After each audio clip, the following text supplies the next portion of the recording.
ئەمڕۆ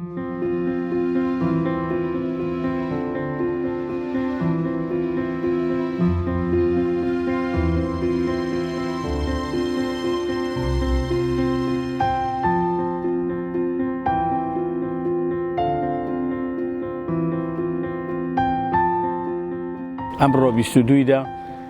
بە فەرمانی بەڕێز ئەندازیار ئاسۆشێرکۆ بەڕێوەبەری گشتی شارەوانیەکانی سلێمانی هەڵمەتێکی فراوان دەستی پێکرد لە شارۆچکەی دوکان بۆ پاکردنەوەی هەم ئاوەکە و هەموو ناو شارۆچکەکە بە بەشداریکردنی زیاتر لە 25 ئامێر لە گەڵابە و شۆڤڵ و کەپس، هەروەها بە بەشداری زیاتر لە 100 ژینگە پارێز.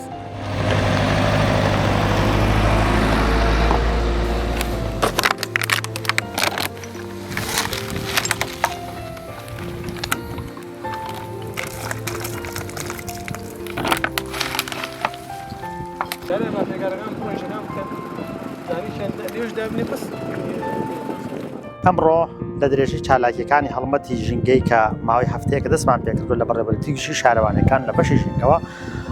لەژێر ڕستباردەی بەڕێز کاک ئاسۆشێرکۆ بەڕێوەبەری گشتی شارەوانیەکان ئەمڕۆ خۆشبەختانە ئێستا لە ناو دەریاچەی دوکانین. زیاتر لە 100 ژینگە پارێز و 25 بۆ 30 ئامێر دەست بەکار بوون. ئەم کارە ئۆڤەر کاری کۆمپانیایەکە کۆمپانیای ئەنزۆ ئەنجامیدا و خۆشبەختانە توانیمان لە ماوەی کارکردنا بەشێکی زۆری ئەم دەریاچەیە کە بەهۆی بوونی گەشتیارێکی زۆر لەم سنوورە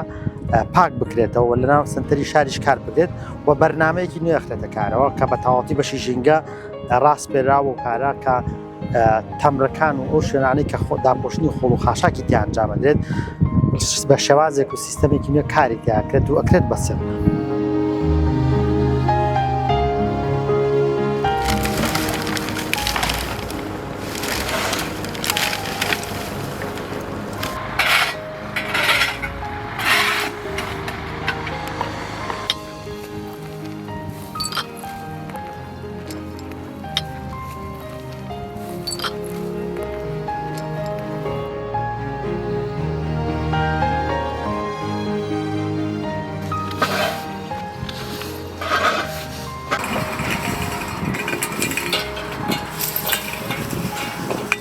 هیوادارم ئێمە ژینگە پارێزن، هیوادارم ئەو خەڵکە هاوکاریمان بکات و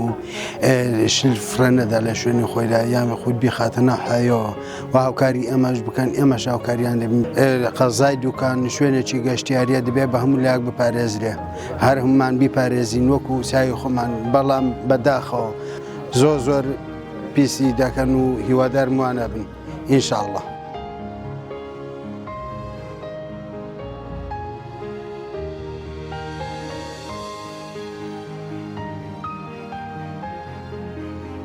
کاک سەرکەوتبوونە مێ بزانم هەفتانە لێرە چەندێک لە دوکان سنووری دوکان چەندێک خۆڵ و خاشاک کۆ؟ ئێمە وەکو خۆڵ و خاشاکی ماڵان بە ڕۆژانە نزیکی 25 بۆ 30 تەن کۆکەینەوە بە شوێنە گەشتیارەکانیشەوە. وەکو هەڵمەتی پاکردنەوەی دەریاچەکە هەفتەی 3 ڕۆژێکین، یەک شەمان، 3 شەمان، 5 شەمان ئێمە حەملاکن بۆ سەر دەریاچەکە، بەڵام بە شێوەیەکی گشتی فریای ناکەین، گەشتیار زۆرە، خەڵک هاوکاریمان ناکات، ینی هیچی تێناچێ بۆ ئەگەر چیسێ بێنێ ئەو شتێککە هەر ئەو